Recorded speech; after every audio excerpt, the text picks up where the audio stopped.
जिस तरीके से सावन के महीने में सोमवार का महत्व होता है, उसी तरीके से सावन के महीने में मंगलवार का भी विशेष महत्व होता है।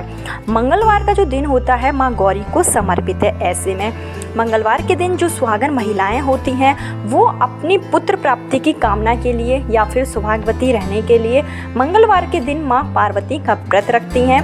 कई जगहों पर मंगला गौरी व्रत रखा जाता है और जो कुंवारी कन्याएं होती हैं वो भी शीघ्र विवाह के लिए माँ गौरी की पूजा अर्चना करती हैं। ऐसे में अगर आपकी पुत्र प्राप्ति की कामना है, आपकी संतान प्राप्ति में बाधाएं आ रही हैं, आपने डॉक्टर को दिखा लिया है और डॉक्टर ने आपको बोला है कि आप पूरी तरीके से स्वस्थ हैं और ना ही आपके पति में ऐसी कोई कमी है, आप संतान प्राप्ति कर सकते हैं, लेकिन ग्रहों की स्थिति ऐसी अनुकूल नहीं हो रही है जिससे कि आपको संतान प्राप्ति हो सके, तो उसके लिए आपको इस वीडियो में एक छोटा सा उपाय बताया जाएगा जिसको अगर आप मंगला गौरी के दिन कर लेते हैं, मंगला गौरी व्रत के दिन यानी कि मंगलवार के दिन कर लेते हैं, तो निश्चित रूप से आपकी संतान प्राप्ति की जो बाधाएं होती हैं वो दूर हो जाएगी।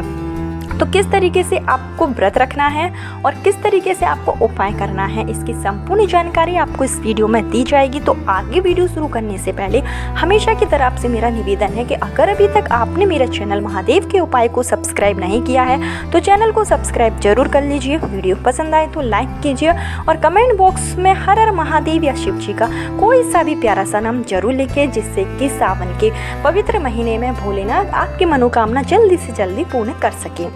आपको क्या करना है कि मंगला गौरी व्रत के दिन सावन के महीने में जो मंगलवार पड़ेंगे, जैसे कि 4 मंगलवार इस बार पड़ रहे हैं, तो आपको जो उपाय करना है और अगर आप व्रत रखना चाहती हैं तो वो आपको चारों मंगलवार के दिन रखना पड़ेंगे। इस बात का आप ध्यान रखिए। जो आप उपाय करेंगे तो चारों मंगलवार के दिन आपको उपाय करना पड़ेंगे। तो आपको क्या करना है कि अगर आप व्रत रखना चाहते हैं, अगर आपकी इच्छा है, आप चाहते हैं कि आप व्रत रखें और व्रत रखना भी चाहिए, क्योंकि व्रत रखने से आपकी जो मनोकामना है वो शीघ्र अतिशीघ्र पूरी हो जाएगी और इससे क्या होगा कि आपके घर में सुख संपदा की भी कमी नहीं होगी। तो आप व्रत जरूर रखिए। इसके लिए आप अगर पहली बार व्रत रख रही हैं तो आपको पहले मंगलवार के दिन यानी कि 23 जुलाई के दिन सुबह आपको जल्दी उठना है, सूर्योदय से पहले आपको उठना है, स्नान आदि करके आपको साफ सुथरे वस्त्र धारण कर लेना है। और जो भी महिलाएं इस व्रत को रखेंगी या फिर उपाय करेंगी तो उनको लाल या पीले कलर के वस्त्र जो है वो धारण करने हैं। इसके बाद में आपको क्या करना है कि अगर आप व्रत रखना चाहती हैं तो सबसे पहले आप अपने घर के पूजा स्थल में एक घी का दीपक जलाएंगे और आपको व्रत का संकल्प लेना होगा। इसके लिए आप अपने दाहिने हाथ में थोड़ा जल लीजिए, फूल ले सकते हैं, अक्षत ले सकते हैं, सुपारी इत्यादि अगर आपके पास है तो आप वो भी ले सकते हैं और आपको माँ पार्वती के सामने व्रत का संकल्प लेना है। जो भी आपकी मनोकामना है वो आपको बोलना है कि मैं इस व्रत के लिए यह उपाय करूँगी या फिर यह व्रत रखूँगी, तो मेरी जो मनोकामना है वो जल्दी से जल्दी पूर्ण हो जाए, इतने दिन तक मैं व्रत रखूँगी। इस तरीके से आपको संकल्प लेना है। संकल्प लेने के बाद से आप व्रत शुरू कर सकते हैं और आप विधि विधान से व्रत करिए। लेकिन अगर आप व्रत नहीं रखना चाहते हैं, आप चाहते हैं कि सिर्फ आप उपाय करें, तो आप उपाय भी कर सकते हैं। उससे भी आपकी मनोकामना जो है वो जल्दी से जल्दी पूरी हो जाएगी। तो अगर आपकी पुत्र प्राप्ति की कामना है, संतान प्राप्ति की कामना है, संतान प्राप्ति में बाधाएं आ रही हैं, कई बार आपका मिसकैरेज हो चुका है, आपने कई उपाय कर लिए हैं, तो एक बार आप यह उपाय करके ज़रूर देखिए। इसके लिए आपको क्या करना है कि जब आप नहा धोकर साफ़ सुथरे वस्त्र पहन लें तो जो आप उपाय करेंगे तो सबसे पहले आपको क्या करना है कि आपका घर का जो पूजा स्थल होगा वहीं पर ही नीचे आपको चौकी बिछानी है। कोई भी आपके पास पीढ़ा हो उसको आप बिछा लीजिए और आपको उसके ऊपर लाल कलर का जो वस्त्र है वो रखना है। लाल कलर का वस्त्र बिछाने के बाद में आपको इसमें जो माँ पार्वती की फ़ोटो होगी, आपके पास माँ पार्वती और शिव भगवान की संयुक्त रूप से फ़ोटो हो, तस्वीर हो जिसमें कार्तिकेय और गणेश जी भी बैठे हों, तो ऐसी तस्वीर आपको उस चौकी पर रखना है और आपको विधि विधान से माँ पार्वती और शिव भगवान की पूजा करनी है। इसके लिए आप माँ पार्वती को पहले चंदन लगाइए, सिंदूर लगाइए और आप जो भी फल चढ़ाना चाहें तो आप फल चढ़ा सकती हैं, मिठाई आप चढ़ा सकती हैं, पान सुपारी इत्यादि आप चढ़ा दीजिए।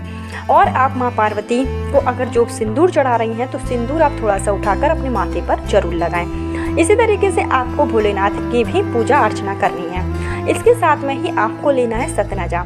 सतनजा जो कि 7 प्रकार का अनाज होता है। जब आप किसी भी दुकान पर जहाँ पूजा का सामान मिलता होगा तो वहाँ पर अगर आप सतनजा पूछेंगे तो एक पैकेट आपको मिल जाएगा जिसमें सतनजा होता है।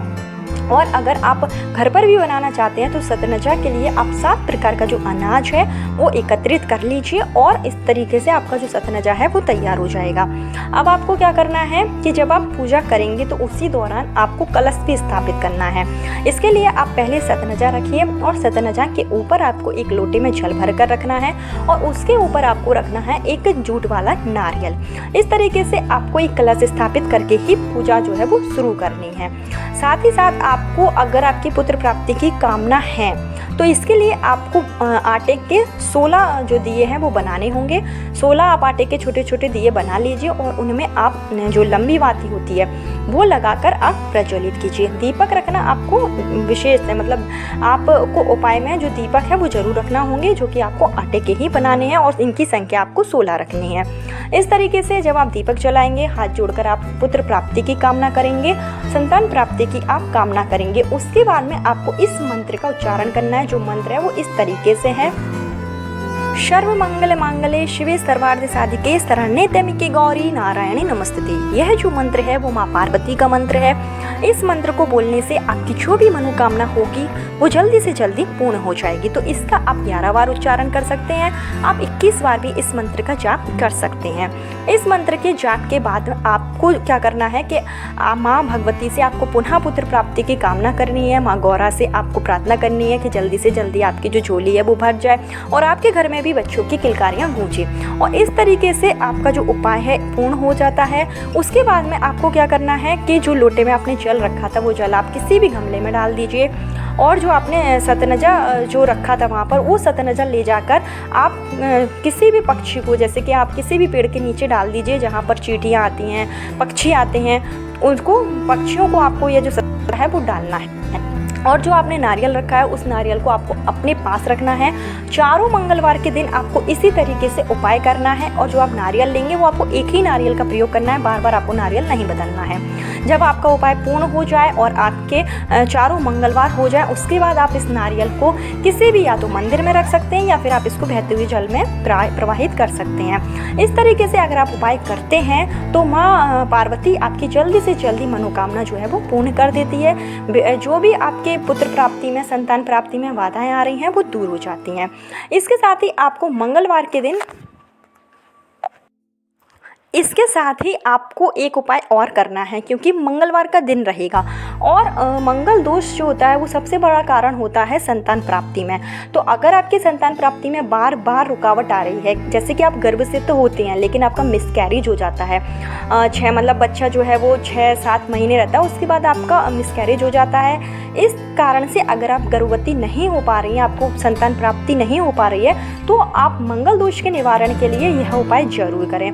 इसके लिए आपको हनुमान मंदिर में जाना है और हनुमान मंदिर में जाकर आपको सरसों के तेल का एक दीपक जलाना है और उसमें 2 लौंग, जो कि फूल वाली लौंग होना चाहिए, वो 2 लौंग आपको उसी दीपक में डाल देनी है और आपको अपने साथ में जो सतनजा है वो लेकर जाना है। सतनजा आप अपनी इच्छा के अनुसार रख सकते हैं, 1 किलो रख सकते हैं, 1.25 किलो रख सकते हैं, जितना भी आपकी क्षमता हो अपने सामर्थ्य के अनुसार आप जो सतनजा है वो लेकर जा सकते हैं। और यह सतनजा आपको हनुमान जी के मंदिर में ही आप या तो वहाँ के जो पुजारी हैं उनको दे दीजिए या आप किसी को दान कर सकते हैं, या तो हनुमान जी के मंदिर में जो पीपल का पेड़ है वो होता ही है, तो आप पीपल के पेड़ के चारों तरफ ये जो सतनजा है वो फैला दीजिए जिससे कि इसको अधिक से अधिक चींटियाँ जो है वो खा सकें। इससे क्या होगा, मंगल दोष दूर होता है और मंगल दोष अगर दूर हो जाता है तो आपकी पुत्र प्राप्ति के, संतान प्राप्ति के योग जो है वो प्रबल हो जाते हैं। तो इस उपाय को भी आप मंगलवार के दिन जरूर करें। साथ ही साथ आप पीपल के वृक्षों पर दीप जरूर जलाएं, क्योंकि अगर पीपल के वृक्षों पर हम दीपक जलाते हैं, जल अर्पित करते हैं, तो इससे क्या होता है, एक तो हमारा जो पितृदोष है वो भी दूर हो जाता है और दूसरा हमें विष्णु भगवान का आशीर्वाद प्राप्त होता है और हमारे जो वंश की वृद्धि है वो भी होने लगती है। तो वंश वृद्धि का सबसे अच्छा उपाय होता है कि आप पीपल के पेड़ पर दिया जरूर जलाएं। तो ये छोटे छोटे उपाय थे जिसको अगर आप सावन के महीने के मंगलवार के दिन कर लेते हैं तो निश्चित रूप से आपके घर में जो भी परेशानी होती है जिसके कारण संतान प्राप्ति में बाधाएं आ रही हैं, वंश की वृद्धि रुक गई है, तो ये सब जो होते हैं उपाय करने से आपकी मनोकामना जल्दी से जल्दी पूर्ण हो जाती है। माँ भगवती, माँ पार्वती आपकी गोदी भी जल्दी से जल्दी भर देगी। तो कल फिर मिलती हूँ नए वीडियो नए उपाय के साथ। जब तक के लिए श्री शिवाय नमस्तुभ्यम, हर हर महादेव।